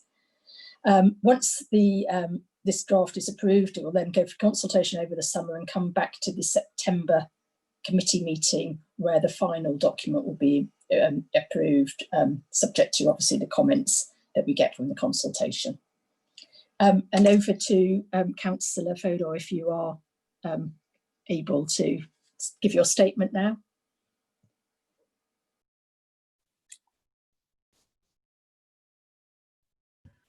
Yes, I am indeed. Can you hear me now? Yeah. Yes. Right, I apologise for that. It sort of closed itself as I opened the other window, and now luckily I have a second copy here. So thank you. Right, my statement for this item is based on the letter from the Avon Pension Fund setting out your current strategy to deal with fossil fuels and the climate emergency, and certainly follows well the earlier statements you've heard from the two Unison reps and Councillor Warren. And I was very interested in Mr. Turner's advice about whether or not to go further, as he called it. So my own pension is in the local government pension scheme. It would be active if local councillors were offered a pension, but as it happens, we're not. So it's currently deferred and is held within the Brunel partnership, along with all the funds you're now talking about. So for 5 years, I have been making the case for divestment and diversification of the fund to reduce exposure to ever greater risks of stranded assets and to ensure that the money is put to work to secure a transition to the economy and the environment we need, as Unison representative said, the just transition. The deception of major companies who claim to be supporting this while lobbying against it, as has been documented, has been one of the problems. Now, in 2015, Bristol City's mayor wrote to the fund to challenge it on divestment after committing to action by the fund itself, by the council itself, to divest as well. So many other investors and funds have taken action both before this and many more since then. And I'm afraid to say, I'm now impatient. As you heard the Unison reps say, they actively support divestment of the fund locally. They've supported calls for it in 2015 and 2019. And all the emerging guidance and warnings encourage more action. You have said, as you've explained yourself, the portfolios are aligned with the Paris Agreement and will reduce carbon exposure, invest sustainably, engage and use influence. And I applaud these initiatives. I look forward to the fund giving an update on its climate emergency strategy later in the summer. And other funds should follow this lead who haven't already gone in this direction. But I would like you now to consider going further and to consult members and the unions in this transition to accept that action is now probably too slow. Having slightly lighter weighted investments with a bit less fossil fuel exposure doesn't put the money where it's needed in the future.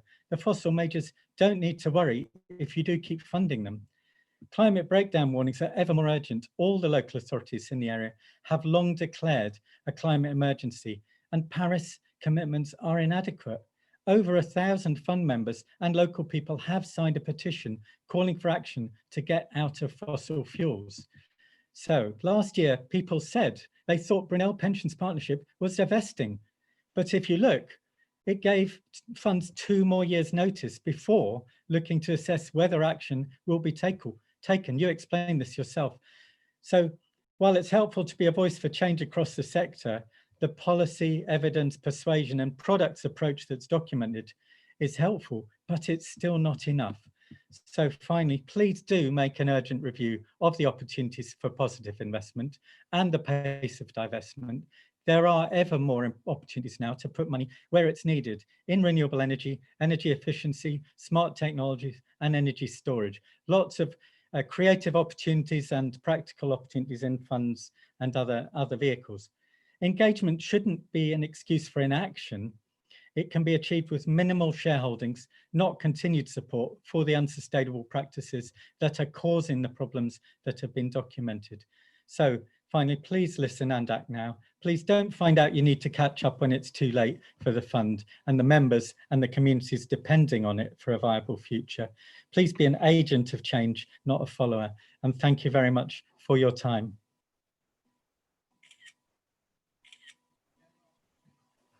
Yes, Peter. Thank you very much, Martin Fodder, for your contributions. They are definitely noted and taken on board, definitely by myself. Your statement will be considered as we go forward. We have a investment panel meeting again in early August, and the panel, the full committee meets again in September. And these issues are under active consideration by the committee. And that we do want to renew this, and obviously we're waiting to see in terms of Brunel, in terms of what their new sustainable and low carbon offer will look like before we agree to transfer more money into those things. So the direction of travel is right, and again, I think most people it's a question of how much and how quickly. And thank you very much for your contributions. I have a number of speakers now who wanted to speak on this item, and the first one on my list is Councillor Manda Rigby. Thank you very much, Chair, and thank you very much to the previous speaker, who said quite a lot of the things I was going to say, so I shan't repeat them. Also, great thanks to Liz for commenting that in some ways this bit of the report did repeat itself in a couple of areas, because having read 200 pages yesterday in the heat, I started to think I was seeing double and rereading, but no, the fact that these things are there twice and it wasn't my fault made me feel slightly better about myself. I believe fundamentally, and I have no scientific backing for this, and I do believe obviously we should have data-driven decisions, but I do believe fundamentally a lot of people are changing their views, not just about the climate emergency, but how quickly we need to move and what we need to do. So a direction of travel is great, but if we're going too slowly, and we're going to get caught up, this is going to be a terrible analogy, with a tsunami before we get to where we want to be, that still doesn't do what people need us to do. So my question, well, first of all, my urging is that we, like a lot of people now do say, the Paris Agreement, although it was a great thing to aim at the time, actually isn't good enough. And I think what this horrid virus has given us is an opportunity that for the last 3 months, a lot of people have had a time to pause and think about what is important in life, and their money is important. No one's saying that everyone can be happy living in a garret, but I think if you actually now push a lot of our members, they like the fact the air quality was better, they like the fact that the environment was cleaner, they like the fact that ecology was coming back, and they want to do everything in their power to make the balance between money and well-being, for want of a better word, tip more towards the well-being side. And in effect, some of the biggest amounts of money that they will have sit in their pension fund. So my challenge to all of us is, before this comes back in September 2020, can we make our consultation as inclusive as humanly possible? So you're not just listening to Manda, who's sounding off about what she thinks and what all her friends are saying. We actually have a proper consultation that says we've consulted not just with the employers, but with the members, and this is what they want to do. And if we have a resounding result which says we need to aim for 1.5% increase, not 2%, we need to aim to do that in 2020, not 2025, then that is what we create our fund, and we instruct Brunel that that is what they need to achieve. So I feel very passionate about this, as you can probably tell, and I think we're given almost a once-in-a-lifetime opportunity to change it right now, and I will be pushing for everything that we can do to go further and go faster. Wrong button. Thank you very much, Councillor Manda Rigby. The next, I think we'll get officers to respond to that. So Tony, are you able to respond to what Councillor Rigby has said so far? And then I'll call the other speakers in order, Shirley, Marsh, and then Richard. Yeah, thank you, Chair. I mean, I can absolutely understand and agree with the sentiment. I think the issue for us is about finding those investment opportunities. You know, we do have a fund where we are trying to find some more sustainable investment opportunities to make sure that we are putting our money to good use, but it has to make a return as well. You know, one of the challenges we face is the fact that, you know, the amount we have to pay out in pensions is effectively controlled by regulations. So we can't make our pensions liability any cheaper and any less. If we could strike that balance to decide, yes, we could invest more in certain investment assets and actually have that trade-off with paying our pensioners less. But we can't do that at the moment. We're a regulated fund. So what that means is that we have to sort of make a not cautious approach, but we have to take an approach which the market enables us to do, and within our realms of affordability. That's what we've done. That's the review that has been undertaken, and Steve is is probably quite right when he says, when he answered the question, that yes, he would have supported the same strategy going forward again, as we've just agreed. I think 2022-23 will provide an opportunity to reassess our position again, given that I think Manda is right, that there is growing stimulus, and hopefully we will see some more change in the market and more change from governments as well, internationally, which will help us to deliver a better future.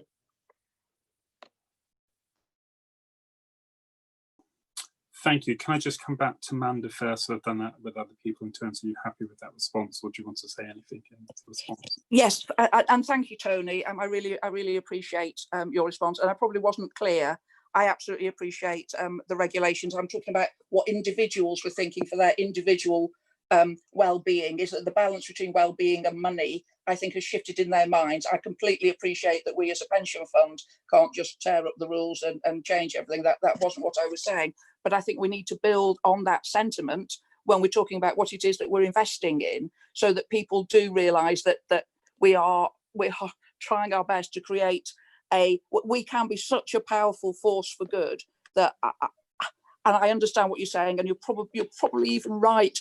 But to say we can look at this again in 2022 and that's another opportunity, I really feel we've got the opportunity now and we should absolutely grasp it.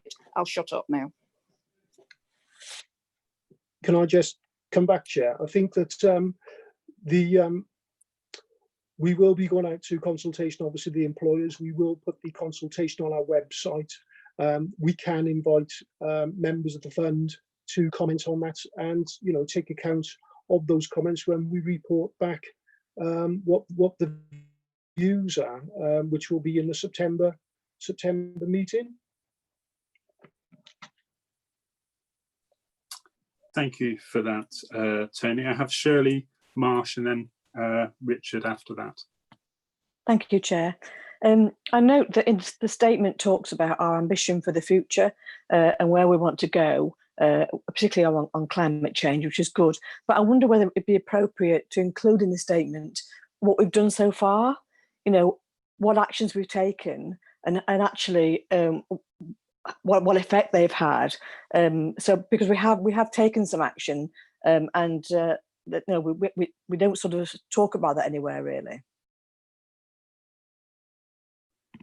Thank you. That's a very good point. So Liz, I don't know if it's your best to come back on that. Yeah, I mean, the big problem with this statement is that we could put so much on it and then it just becomes so unwieldy. We do report what our actions are, and we are now getting a lot more information through from Brunel, especially around ESG and the activity there.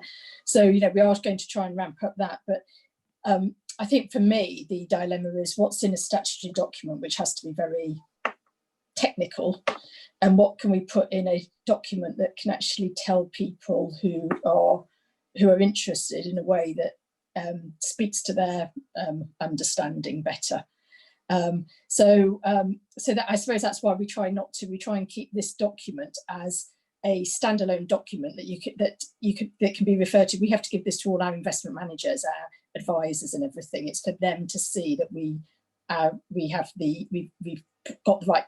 We've got the right strategy in place, and that we've considered all the risks. That's the sort of audience this is for. So it's you don't really want to put something in that then becomes dated or being superseded by something else. That's the big problem, because then all you're doing is updating a statutory document all the time, which quite frankly doesn't really add much value. So I think from what you're saying is the message is, how do we put a document in the public domain for our members that is maybe more meaningful? Yes. At talking about our strategy, and that is on our agenda, and we are working on that. Yeah, absolutely. Yeah. Thank you. Yeah. Thank you very much, Shirley and Liz, for that question and response. Richard.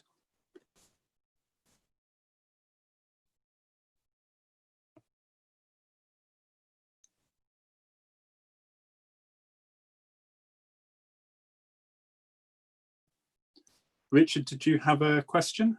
Are you still with us? I hadn't unmuted. Sorry about that. I acknowledge that we've had quite an extensive debate in the Pensions Committee through a series of engagements on this topic, and we have agreed a position on it. But in line with some other comments, I think there should be wider, more positive consultation. I did email Liz and Nathan this morning to say why aren't trade unions being consulted? They're the trade unions who've got national consultation status on the local government pension scheme, GMB.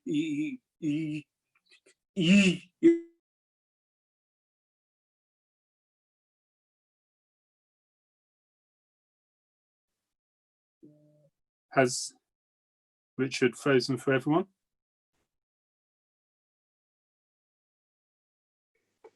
Yes. Yes, okay. We'll see if we can get him back. But if not, we'll move on to Paul, and then we'll come back to Richard once Paul's made his question and once Richard is back in with us. So, Councillor Paul May. Thank you, Chair. I just wanted to, in a way, pick up the same point as Richard. I feel strongly in support of what Amanda's saying, but we had a very long briefing about climate change, and as a responsible organisation, we agreed on that 2% figure. And I think if we want to change that in strategic terms in the long term, then I think that would be something for future discussions. But we made the decision based around a lot of evidence presented, and I think if we suddenly change from that at this stage, we would need to be very careful and rethink it through. The other question I wanted to ask, Chair, is outside of this strategy, the government is putting a lot of funding into a lot of people with regards to COVID-19. Is there any risk to pension funds that the government sits there and thinks there's a lot of money there? And should that be actually allowed for in our forward strategy? Thank you.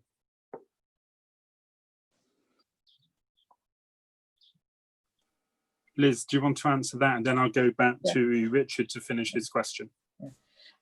Yeah, I mean, I just think that we've always thought, ever since the discussion about pooling and the discussion before that, the Hutton Review to reform the public sector schemes, I think that the LGPS pool of funds has always been quite an interesting option for governments. But you know, it is ultimately the members' money. So I think that people would think very carefully. But I think that is a risk. If I got your question, I think that was what you were saying. The purpose of your question, I think that would be quite a significant decision for anyone to make. Thank you, Liz. I don't know whether is Richard back, because I am back. Oh, right. Can I just finish my point? Can I just finish my point, please? Yeah, by all means, yes. Yeah, I emailed you this morning, Liz, questioning why the trade unions are not being formally consulted. We're only consulting the employers. The trade unions pay into the scheme as much, similar to the employers pay into the scheme. They are consultees on the scheme at national level. 3 trade unions are consultees on the scheme. We should at least send it to Unison, Unite and GMB and ask them for their views on it. I know you said you were going to put it on the website, but it's not the same. It's just left hanging there. It's not the same as if you specifically send it to these organisations. I do think that's necessary. I don't know why we just talk about the employers' consultation. The other point I want to make, we've talked about getting a version on the approach to fossil fuels climate change, which ordinary people in the street can understand. I was going to ask about this earlier. Has that work been done? Because it was the very time that we need it. So, you know, so if there's going to be consultation on this investment strategy, people need to understand in layperson's terms what it is that we are trying to do. Yeah, I'll just go on to that. I mean, one of the big things about consultations is just the sheer scope of it, frankly, for a very, very small team. So we've got to do something that we can manage internally and respond to. We can't ask people for their views and then not have the ability, the resources to basically respond. So that's one of the things always in the back of my mind, because we are a tiny team in that respect. But I mean, we will write to include the unions in the consultation. So apologies for not doing that. I mean, I think the other thing is we do genuinely know the union stance, whereas we don't really know lots of our employers' views, and we do get very conflicting views from employers. So that's an interesting point. The other thing is that we do have the piece of work to try and get our comms to be able to do everything, but again, you know, we are hamstrung by just the sheer number of people in the team, and we've had an awful lot to cope with in the last 3 months that we hadn't planned to obviously have to deal with. So you know, we are working on it. We having started it, you know, we have started talking in our member newsletters on a regular basis. We'll be doing this now about our investment strategy, because my view is if you just tell somebody once and then don't tell them again, they'll forget about it, and the next time something comes up, they won't remember what they've been told. So we are going to be doing more of a reinforcing message every so often about, and hopefully, which sort of like lends itself to what Shirley said earlier about the outcomes and the activity and what we're doing, rather than just, oh, we're investing in this and leave it at that. So we are starting to do that, but you know, I've got an awful lot on my agenda to do on the comms side, but it is really having the people on the ground. We are using an external agents, advisors on this, but they can only deal with the content that we give them. So we still have to do quite a lot of the initial work, and then we have to make sure that then it does actually resound to what we want to say. So we have had some feedback from our active and pensioner newsletters that went out in the last couple of weeks, and it's been quite mixed. Not everyone not all the members are supportive of what we're doing. So, you know, it is interesting, but it is important. I totally accept it is very important. It is their money, but it is also the employers that are paying in a lot in terms of contributions. And they are the ones that ultimately do pay in if the investment assets fail for some reason. You know, if we were doing our valuation this year at March 2020, it would have been a very different valuation. And we can't lose sight of that. But I take your points on board, and we are hopefully moving in that direction, but we will definitely do a wider consultation. Thank you. Thank you. So I have John Finch next. Yeah, just to follow up with some of the conversation, and at both the investment panel and in this committee, we've looked, and in the training that we had setting the strategy, there was a great deal of research that we looked at. And I'm just looking back, and this is addressed at Steve Turner, I'm just looking back at the Mercer Investing in a Time of Climate Change, the sequel document. The scenarios in there were mainly at 2, 3 and 4 degrees. I wonder if there was additional work that I can't remember, Steve, that was looking at the 1.5 degree scenario and how that impacts on different industries. So John, that has been done in the original version of that sort of climate change report that you referred to, and from memory we also did include that in the strategy review that we did last year. Okay, thanks, Steve. I couldn't remember there's been so much information. Yeah, I mean, we can always revisit it maybe at a future panel meeting, but yeah, there was a specific section that we've looked at from the portfolio perspective, the impact of different levels of climate change. Right, thanks. Actually, I should add, that analysis actually was used to support the decision to allocate a lot more to the combined allocation to low carbon and sustainable equities.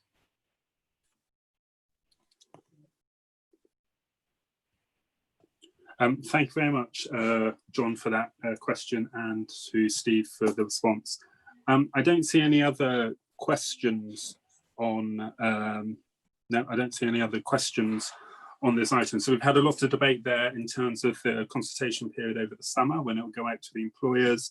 We've also said it will go out to the trade unions. It will be available on our website, and we as a pension fund, after the pension board have also considered it, this will come back to an item in our September meeting.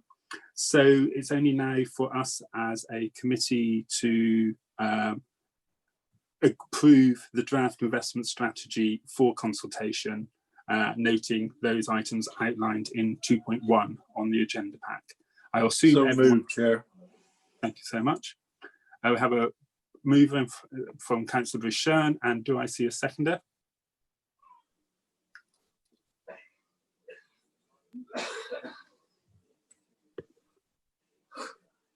I'll second it in the chair then. And I will see all those who would like to abstain or vote against the recommendation that we improve the draft investment strategy statement for consultation. And I'll give you a few seconds to do that if required.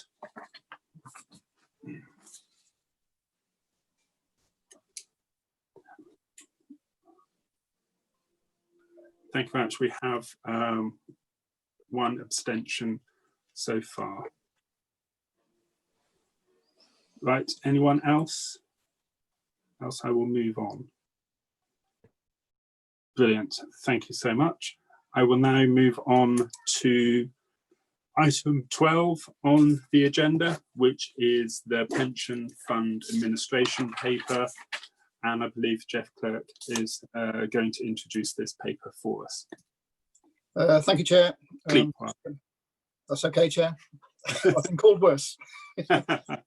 Okay, good afternoon, everyone. This report is for the committee for noting and reflects the work across the fund administration over what has been quite a challenging period due to COVID over the last few months. I'm pleased to say that officers across the administration have kind of risen to the challenge of having to work remotely and maintain business continuity and delivering the business operation. The report itself includes a summary of the key regulatory updates and also the risk register. Just some key points to flag up for you at the moment. Progress across the year end continues. At the moment, actually, we're almost at the point of completion there now. So officers have doubled efforts to ensure communication with our employers has taken place. We have a cohort of about 34 employers, which covers around about 85 to 88% of the fund. We've been in regular contact with those to ensure there are no issues, and all employers have been surveyed over the interim few months just to ensure that they are able to supply us with information for our members and payment of contributions, etc. So that has continued, I'm pleased to say. Workload wise, the workload across the member services team continues to show good progress over the course of the last 12 months. And in fact, if you track back over a 5-year period, there is definitely a reduction in workable cases that we actually have now outstanding. So that's a good position that the fund finds itself in at the moment. Certainly the regulatory body, the regulator and the Scheme Advisory Board have concentrated funds over the last 3 months to focus around critical areas around retirements, deaths, and maintaining the actual payment of our members. So we have concentrated our efforts on that, and the report reflects that hopefully in a good light. Just picking up on the regulatory update on Appendix 1, there has been little movement, as you'd expect, coming through centrally on the number of items that we had in train over the last few months. Key areas are, I think, really around some work still being done on McLeod, and we are expecting a proposed consultation to be coming out within the next month, really, to for us to feed back into on what regulatory changes may be kind of implemented to kind of support the McLeod remedy. You know, but I think generally speaking on that, regulation won't be coming out for another two to 3 years perhaps.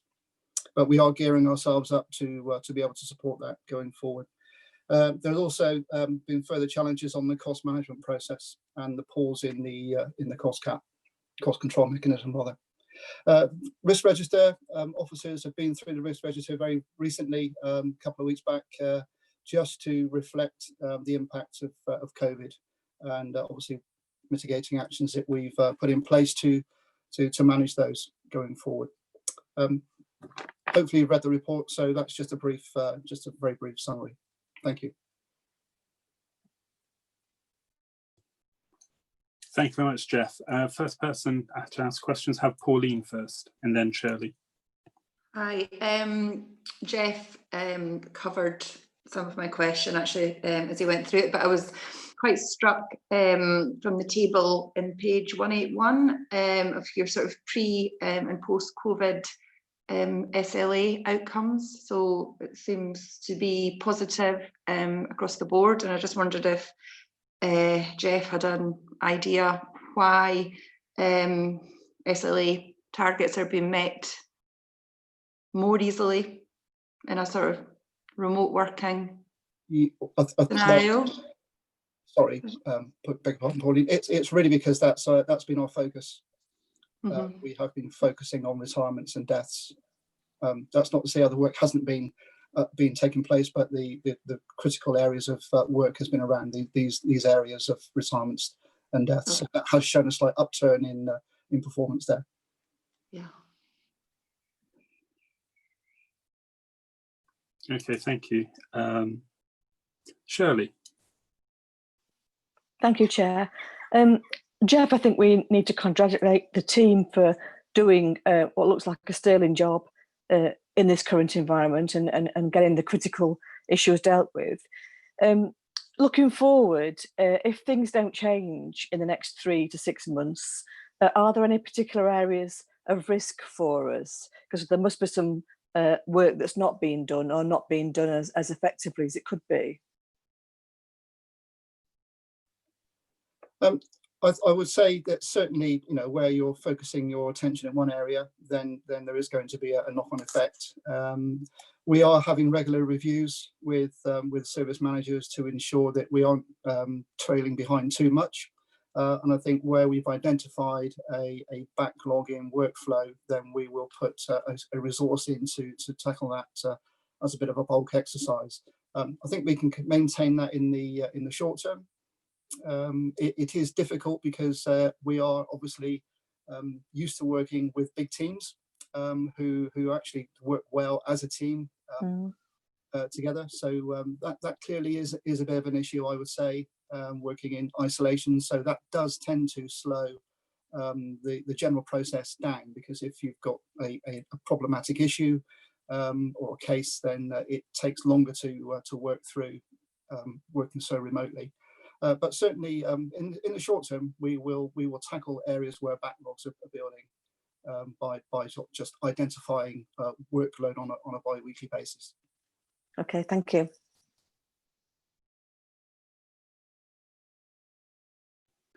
Thank you. I have a question from Charles, and then I've got something to say myself. Can you hear me all right? I've got 2 questions. One is on the risks, as to whether or not we should make provision for where we have the change in the furloughing scheme, where employers may be having to make more sizable proportion contributions, and whether or not that may impact on some of the more vulnerable employers. That's one question. And the second one refers to the McLeod judgment, as to I know employers were asked whether they wanted to make voluntary additional contributions in anticipation of a decision being made about this and how that is being managed. Chair, I'll answer the second one. I've forgotten already your first question, Charles, but the second question. So in terms of how it's being managed, well, if employers said that they would, they had to make they had to elect either to pay or not to pay, and if they are paying, then that obviously is just involved within their contributions, and then they will only be reviewed at the next valuation if they have been paying. If they haven't been paying, then as soon as the remedy is known, they will be asked to pay the costs that are in arrears basically by then. So that's how it's being managed. The first one was about the furloughing. So from your question, if I've understood it correctly, you're saying once if we got people who furloughed staff, now that the furloughing scheme is changing and employers have to pay more, are we at risk of not getting contributions? Is that your question? As I understand the change in furloughing, with effect from August, employers are going to have to pay a bigger contribution than currently the case. Now, in the event that some employers are on the fringe, that may well make the difference between them being able to manage and not. And I just want to know what provision we're making. Yeah. So, well, we aren't making any provision, but we are monitoring them. So we've already been talking to quite a few of our smaller employers that maybe where their funding streams, revenue streams have just stopped. They might be charities or whatever. And it's discussing with them now that the economy is opening again, the restrictions have been lifted. We'll have another conversation to see where that leaves them. But at the moment, none of them are not being able to pay their contributions as it is at the moment. Now, some of those will have furloughed staff, so that will be the next round of the conversations, but it's very much on a case-by-case basis at the moment. I think that the next thing will be whether some of our employers make more permanent restructuring decisions. Okay, fine. Thank you, Liz. Thank you.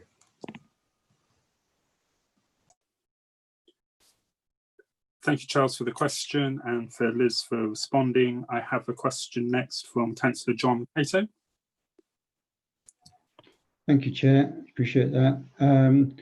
I think it almost goes without saying how appreciative I am of everybody that works behind the scenes so tirelessly and getting all this stuff done so well, to be honest. I'm very impressed. So I'm cautious about asking my question, really, because I'm curious about the risk register, whether it might be possible in future, not now necessarily, but in future, to be able to give a little bit more, as it were, metrics around it and direction of travel, so we can understand better, where the key points are and which way they're heading, more than just red and amber. That would help me a lot. So. But what you're doing is awesome. Thank you. That's fine. Can I just I'll just come back on the risk register. We've just recently changed from a previous rather antiquated version to this new version, and I think you could say it's kind of a work in progress. So we can probably just enhance that further to give a better kind of direction of travel, if you like, for the various risks. So we'll take that on board. Thank you. Thank you. And if you want to have another chat later, be happy to do that. Yeah, no problem. Thank you very much. Thank you. Thank you, everyone, for your questions, and thank you much, to Jeff for your introduction to the paper. Can I just say, on behalf of the fund, to all the staff, once again, it's been an amazing job that everyone shifting from working in Keynsham to home working. It's a struggle for many people, and not everyone has the luxury, like I have, as a spare room to do their work from, etc. And I know sometimes for our more junior staff and our younger staff, sometimes the home working environment, especially if they're looking after children or have other caring responsibilities, is really tough on them.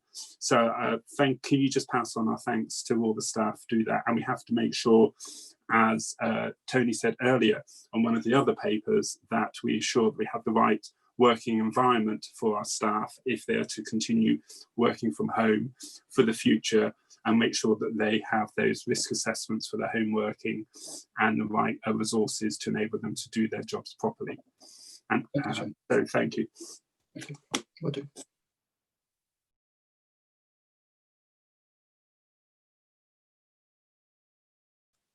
So can I ask someone to propose that we note the recommendations in the paper outlined in 2.1, 2.2 and 2.3?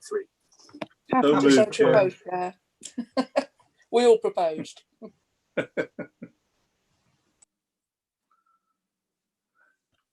Thank you very much. Sorry, my hay was attacking me now. So yes, so we have proposals and seconder, and again I'll say that everyone is voting in favour to note the report unless they indicate in the chat. I'll give people a few seconds to do so if needed.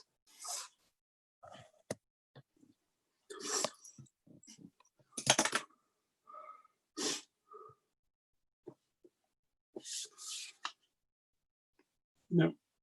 Okay, brilliant. So that's unanimous. Thank you very much, everyone. So we move on now to item 13 on the agenda, which is the pension fund budget and cash flow monitoring. And I believe Dave Richards will be introducing this item. Sorry, Chair, I will be. Oh, okay, apologies. Because it is only for noting, and I did hope that if anyone had any accounting-based questions, they'll have sent them in beforehand, so I didn't have to answer them in the meeting. But it is just the outturn. It shows the budget variances in Appendix 1A, covers the key points. And I just think it's important to note that in terms of cash management, we did raise our cash balances very early on in March, before the markets really started to react, to ensure that we did have enough funds to hand, actually in cash, to pay pensions for the three months, and also to meet our private market calls, which were always very uncertain and we could be called at any time. So we did very judiciously increase our cash balance for the ahead of the market turmoil. But if you have any questions, I'm happy to take them. Thank you very much, Liz. I'll just see, I don't think anyone had indicated in chat. No, so no, it doesn't look like. We note it, Chair. Thank you very much, Councillor Shern. So I have a proposal that we note the report as outlined in 2.1 and 2.2. And again, I will just spend a few seconds and make sure that no one puts anything in chat, but I will probably assume it's unanimous to note. Oh, excuse me. No. So, okay, I will say that was unanimous to note that paper. And we move on to the last item on the agenda, which is paper 14, agenda item 14 on Treasury Management Policy. And again, I have Dave, so maybe this is Liz or Tony to introduce this paper. So I'll just do this. Is a paper actually for approval, but in fact there's no change from last year's policy. It's an internal audit recommendation that the policy is reviewed and approved each year by committee. So there's no changes, as I say, to the current policy that's in place. So I'll happy to take any questions. Thank you very much, Liz. I'll just see if there's anyone who have said anything in chat. Nope, not to my knowledge. So again, I will ask for someone to move that the recommendation 2.1 that we approve the Treasury Management Policy as set out in Appendix 1. So moved, Chair. I'll second, Chair. Thank you. I think that was Paul and Bruce. Yes, it was. Particular order. So we have a mover and seconder, and again, laboriously, I'll just wait a few seconds and make sure no one types anything in chat.